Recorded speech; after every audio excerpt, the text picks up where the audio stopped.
Bendiciones, mis hermanos, nuevamente con ustedes, su hermana Lady Bello. Espero de todo corazón que se estén cuidando mucho en su casita, juiciosos, guardando la distancia, haciendo lo que debemos hacer y permaneciendo firmes, fieles en el Señor. No dejando de congregarnos, dice la Biblia, pero en este momento la manera como nos congregamos es a través de los medios digitales. Esta plataforma ha sido una herramienta muy necesaria para este tiempo y le damos gracias al Señor por esto. Vamos a orar y empezamos el tema del día de hoy.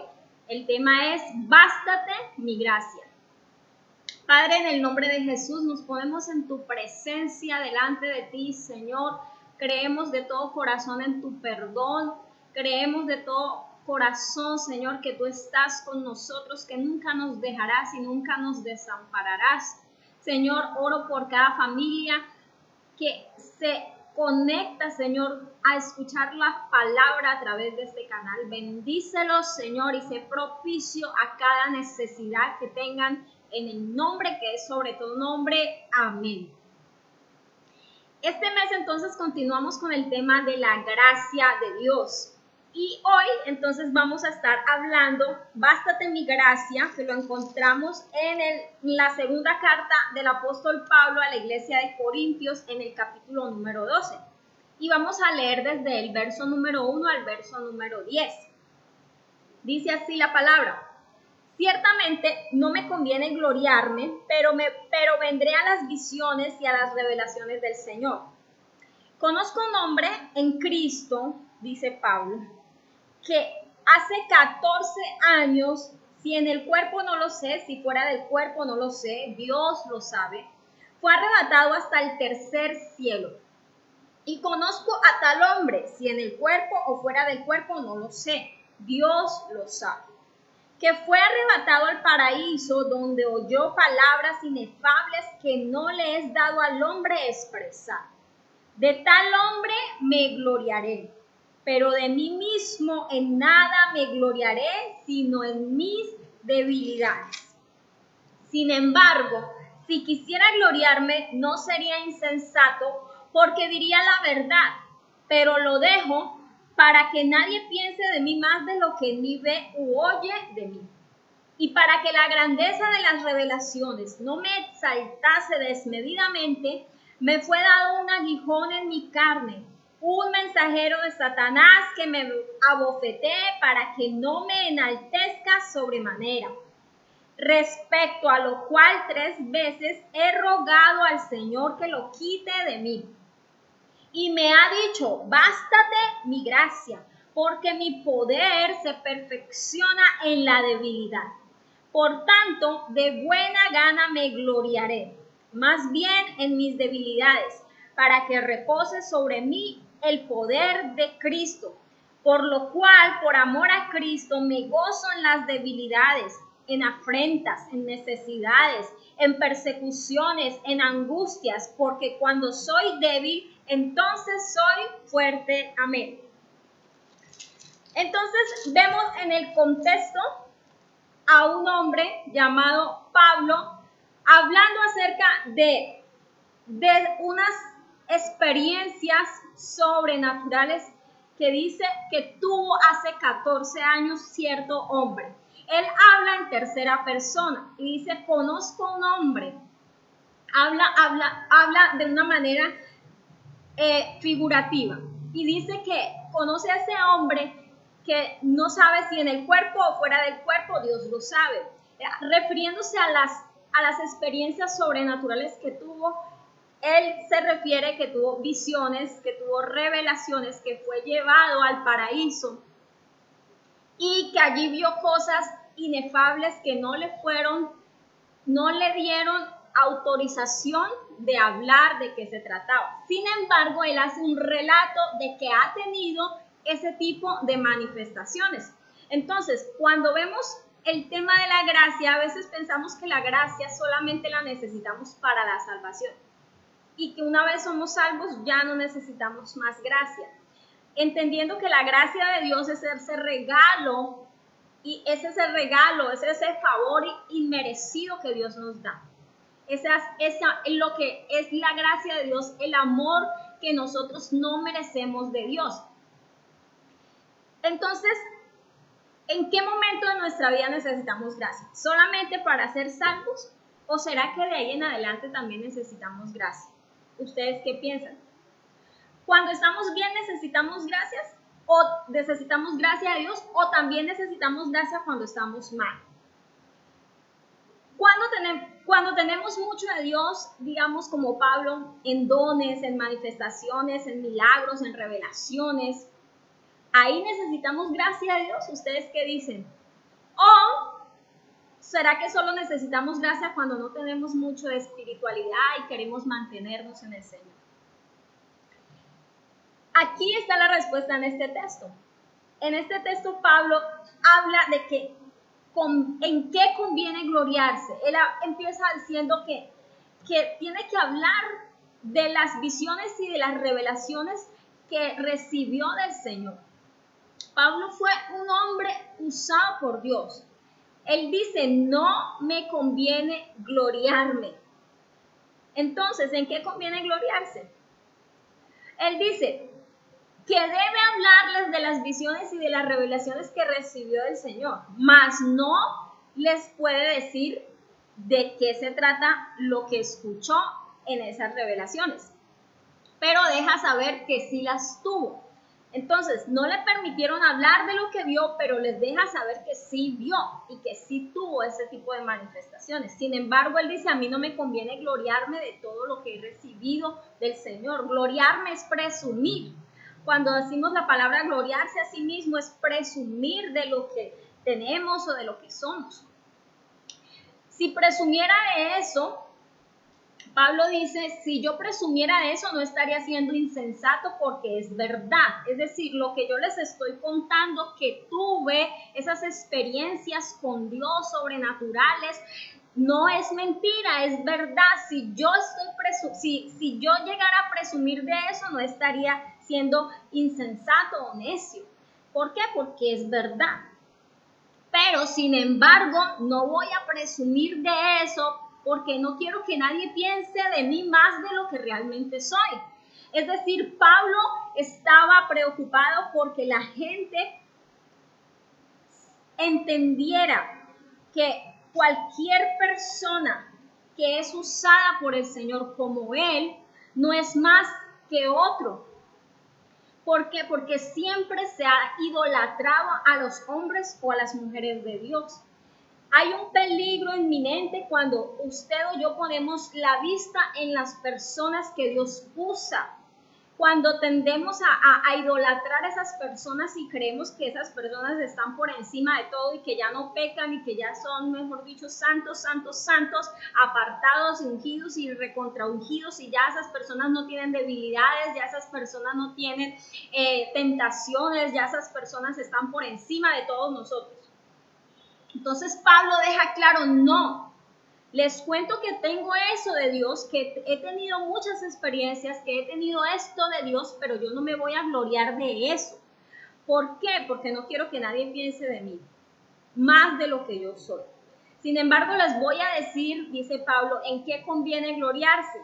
Y él habla en algo que es para nosotros como fuera, como que no lo entenderíamos. Y él dice, más bien me conviene gloriarme en mis debilidades. ¿Cómo así? La mayoría de las personas se glorían en las cosas que son buenas, en las cosas que son fortaleza, que son de bendición. Pero muy pocas personas dicen, yo me glorío en las cosas débiles, en lo que yo considero que no soy bueno. En esas cosas no presumimos, porque nos parece que eso no tiene nada de bueno. En cambio, Pablo le encuentra el lado bueno a sus debilidades a través de la gracia de Dios. ¿Por qué? Porque Pablo quiere que la gente vea que él es un ser humano como cualquiera de nosotros y que lo que recibió del Señor es por su gracia. Y es por eso que él expresa que le conviene gloriarse mejor en sus debilidades. En la primera carta a los Corintios, capítulo 15, verso 10, dice Pablo, pero por la gracia de Dios soy lo que soy. Y su gracia no ha sido en vano para conmigo. Antes he trabajado más que todos ellos, pero no yo, sino la gracia de Dios conmigo. Es decir, Pablo está diciendo, y hoy nos está diciendo a nosotros, si algo tenemos de Dios es por gracia. Si algo podemos hacer es por gracia. Si tenemos un don con el cual el Señor nos usa es por gracia de Dios. Si podemos trabajar en algún ministerio es por la gracia de Dios. Sin la gracia de Dios, ninguna persona puede sobrevivir en el reino de Dios. Amén. Así que la gracia de Dios no solamente actúa en el momento de la salvación, en el momento en que tú naces de nuevo, en el momento que tú crees, sino que de ahí en adelante la gracia de Dios sigue operando y está disponible para todos nosotros en todas las áreas de nuestras vidas y en todo momento. Aleluya. ¿Por qué? Porque Dios entiende que nosotros somos seres humanos, igual que Pablo, y que necesitamos su poder, su gracia para seguir adelante en este camino que comenzamos un día con el Señor.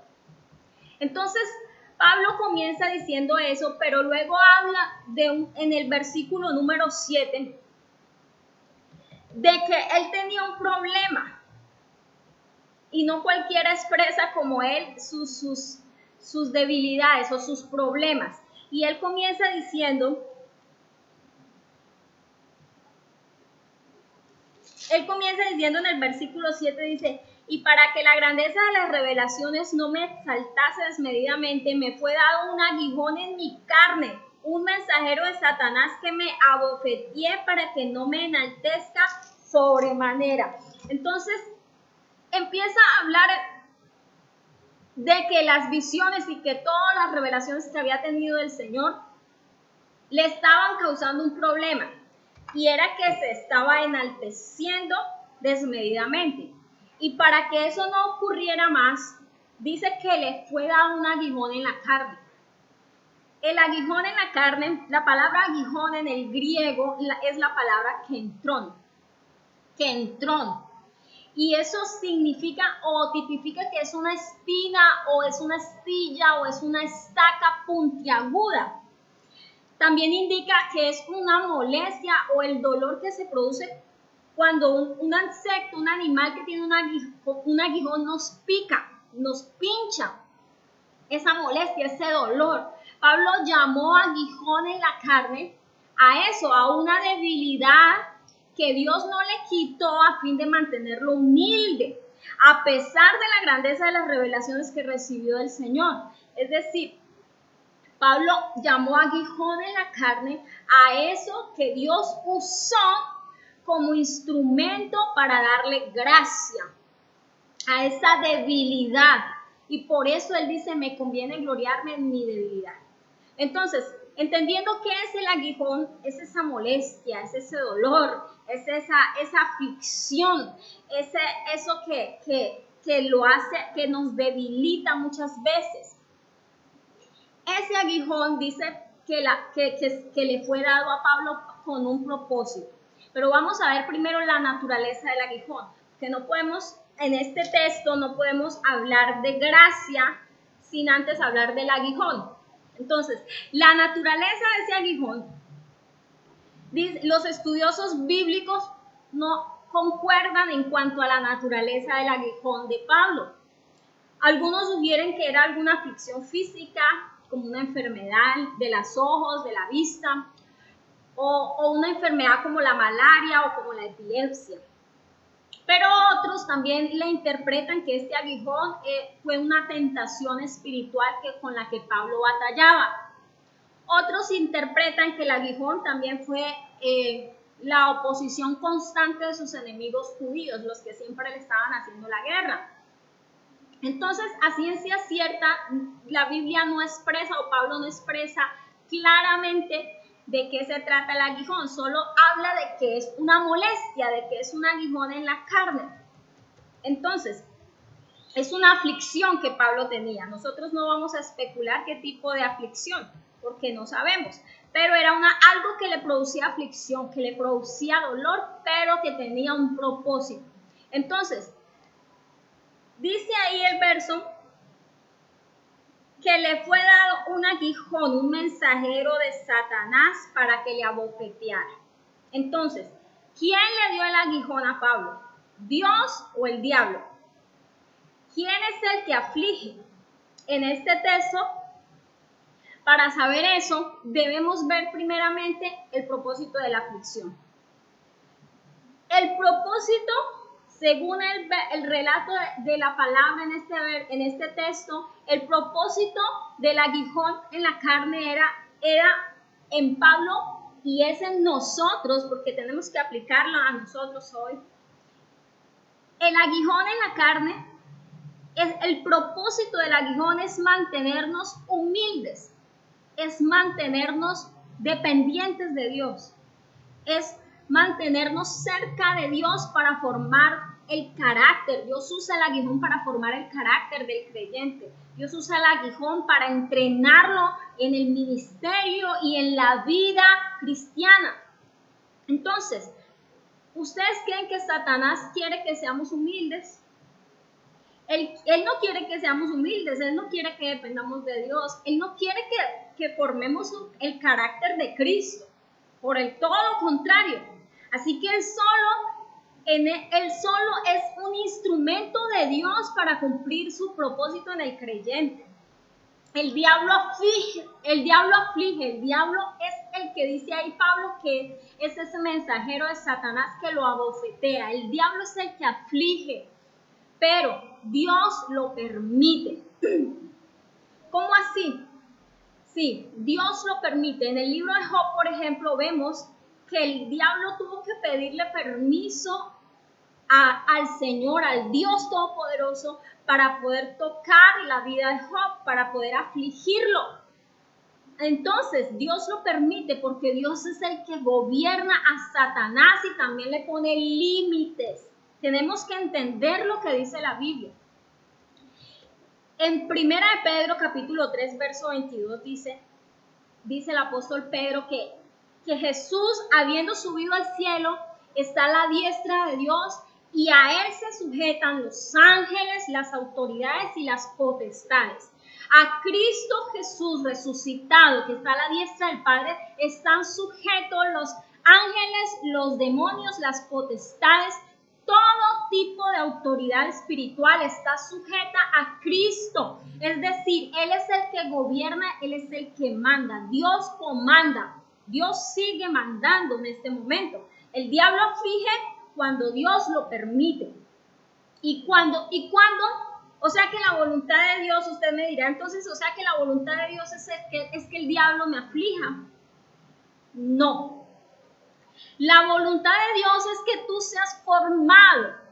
Tenemos que mirar el propósito de la aflicción o del aguijón en la carne. Romanos 8:28 dice algo que, ese es un verso.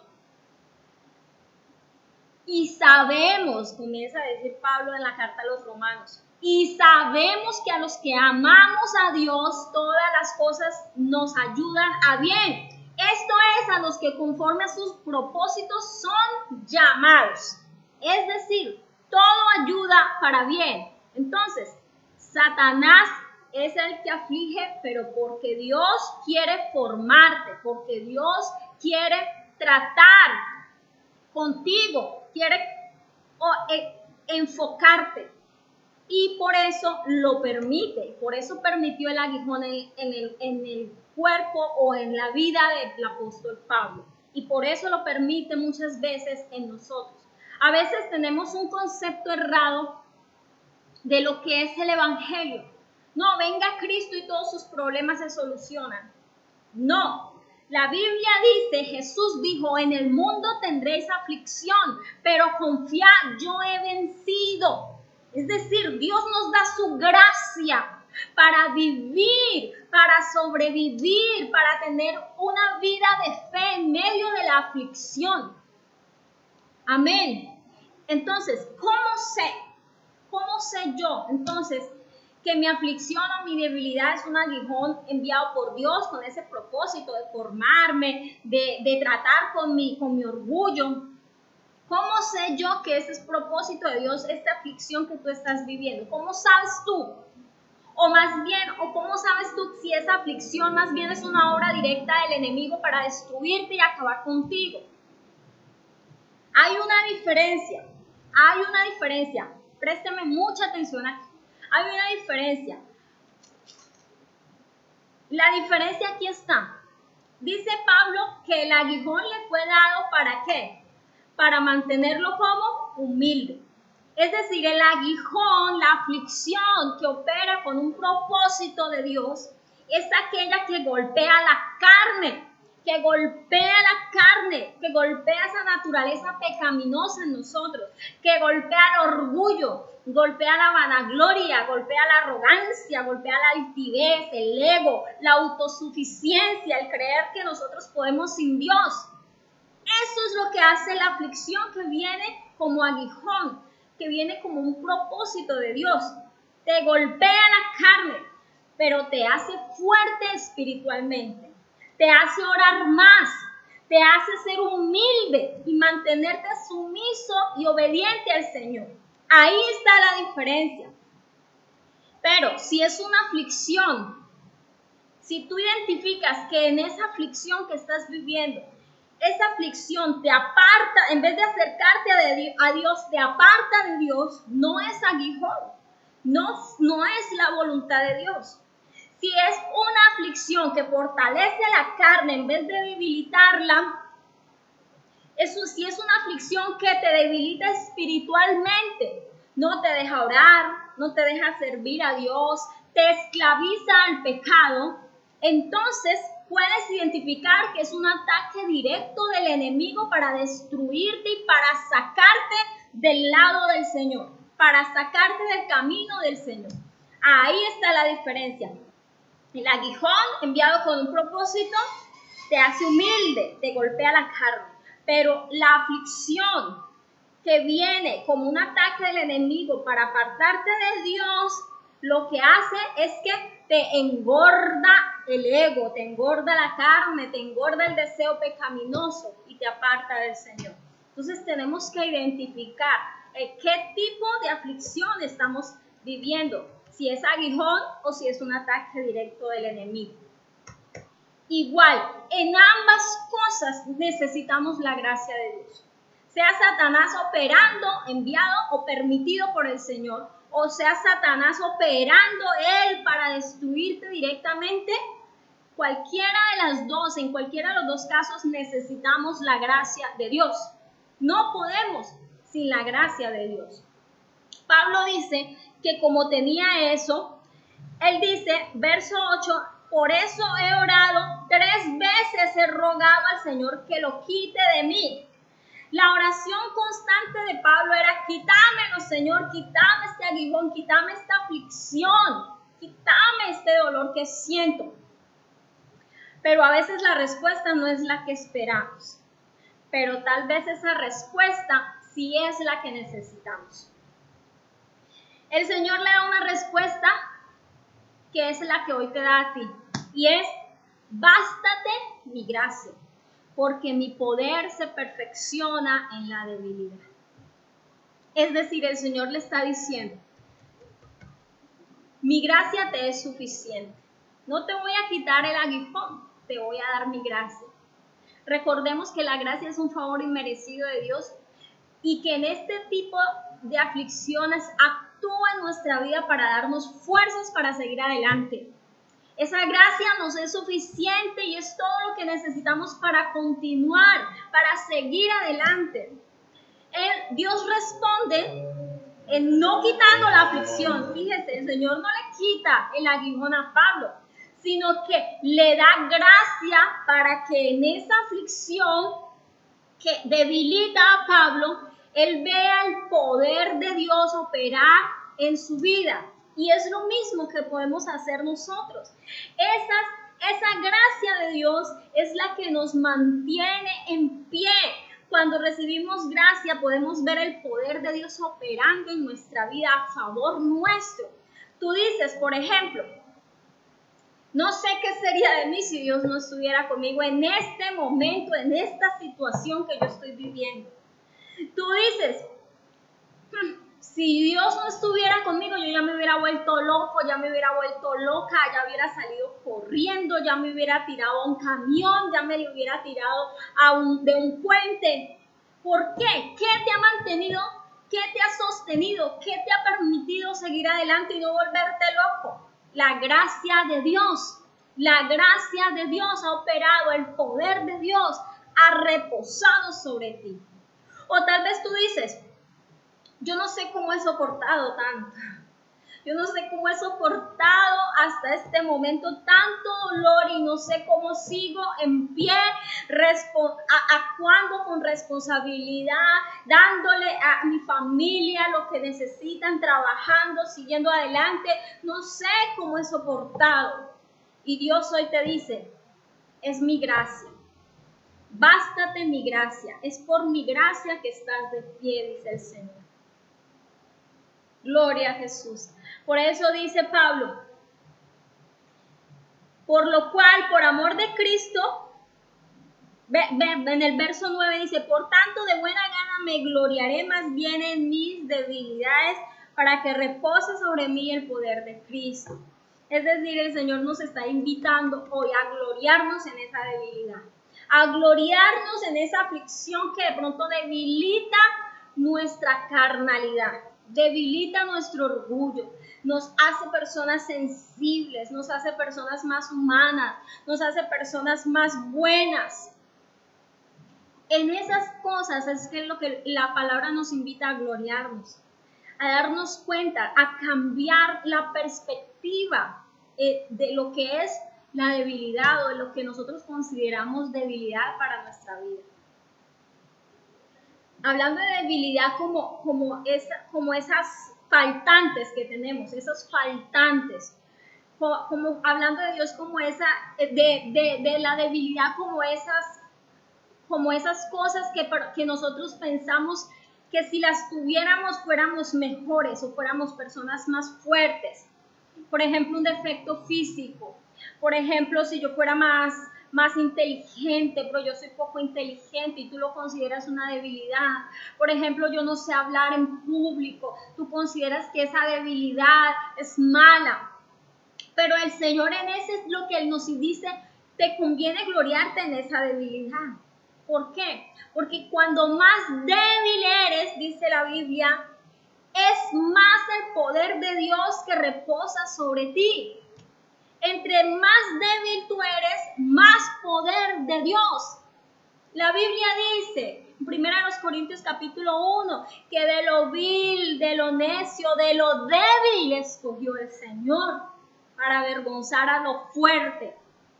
Entonces, gloríate en esas debilidades. Deja de ver las debilidades como un faltante y comienza a verlas como la oportunidad para que el poder de Dios repose sobre esa debilidad, sobre tu vida, para que como aquel hombre que dijo, es que yo no sé hablar porque soy niño, dijo Jeremías, pero yo no sé hablar porque eso es una debilidad, y el Señor le dijo, no, todo lo que yo te diga, tú dirás.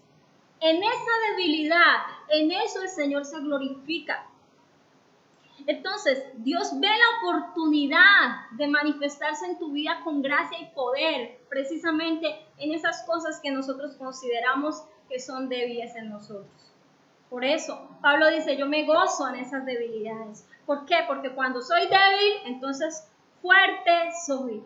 Cuando soy débil, entonces es donde tú ves el poder de Dios haciéndote fuerte. Y ahí es donde dices, wow, mi Señor, esto no viene de mí. Ahí le vas a dar la gloria a Dios. Esto no soy yo. Yo me conozco y yo sé que yo no soy capaz, yo no sería capaz de hacer eso. No sé qué pasó, pero lo pude hacer. ¿Qué pasó ahí? La gracia, recibiste gracia. El poder del Omnipotente vino sobre ti y te hizo fuerte. Te hizo una persona invencible y te hizo estar de pie. Lo que necesitamos, Iglesia Río de Vida, es la gracia de Dios para continuar, para seguir adelante, para seguir funcionando como familia, como iglesia, como cristiano. No te sientas más debilitado o anonadado, sino más bien gózate y dale la oportunidad al Señor para que se glorifique a través de tu vida en esas cosas que tú consideras débiles. Entonces, qué bueno por esta palabra, donde vemos que el Señor nos ve diferente a como nosotros nos vemos. El Señor está mirando más allá. A veces las personas nos han hecho creer, o nuestro entorno nos ha hecho creer que no valemos nada, que nos subestiman, nos ven como poco, porque ven que nos faltan algunas cosas. Pero hoy Dios te dice, mi gracia te es suficiente. El Señor no llama gente de otro mundo, gente superdotada, gente llena de habilidades, no, porque ahí Él no se puede glorificar. El Señor llama gente débil, como tú o como yo, con defectos, con cosas que nosotros, con las cuales batallamos. El Señor llama para hacerse fuerte en nosotros, para que nosotros podamos darle la gloria a Él. Y como Pablo, entendamos que por la gracia de Dios somos lo que somos y hacemos lo que hacemos. Nos mantenemos humildes, nos mantenemos sumisos y nos mantenemos en la fe en Jesucristo, sin perder la visión, sin perder el enfoque, porque la gracia nos permite seguir adelante. Bendiciones, mis hermanos, y espero que esta palabra le haya llegado a su corazón y que aprenda a recibir la bondad y la gracia del Señor, a vivir bajo toda circunstancia dependiendo de la gracia del Señor, de ese favor inmerecido. Eso que nosotros nunca vamos a entender, porque nunca vamos a entender la grandeza del amor de Dios. Pero la gracia de Dios nos es suficiente. Dios te bendiga, iglesia. Vamos a orar. En el nombre de Jesús, Padre, te adoramos y te bendecimos. Te damos honor y alabanza, Jesús. Padre, hoy recibimos de ti la gracia suficiente, lo que cada hermano, cada persona que está oyendo este mensaje necesita. Padre, yo oro pidiéndote que repose tu poder y tu gracia sobre cada uno, Señor, para que el poder tuyo, Señor, los haga personas fuertes, los haga personas hábiles, los haga personas constantes. Gracias, mi Señor Jesucristo, porque en toda aflicción tú te has de glorificar, Señor. Si hay quebranto de salud, tu gracia, Señor, sea sobre ellos para sanidad, para restauración y para vida eterna, en el nombre que es sobre todo nombre. Gracias, Espíritu Santo. Gracias por darnos la gracia inmerecida. En el nombre de Jesús te adoramos. Amén. Bendiciones para todos, muchísimas gracias por haber estado aquí durante estos 30 minutos pendientes, oyendo todo el mensaje. Espero que ore a través de esta palabra y pida gracia en todo momento. Pablo dice, oré y el Señor no me quitó la aflicción, pero sí le dio gracia. Entonces, fíjate cómo estás orando, identifica la fuente de tu aflicción, identifica si es aguijón o es ataque del enemigo y ora. Ora al Señor de acuerdo a como el Espíritu Santo te guíe. Bendiciones, mis amados hermanos. Nos estamos encontrando por este canal en una próxima ocasión. Chao, chao.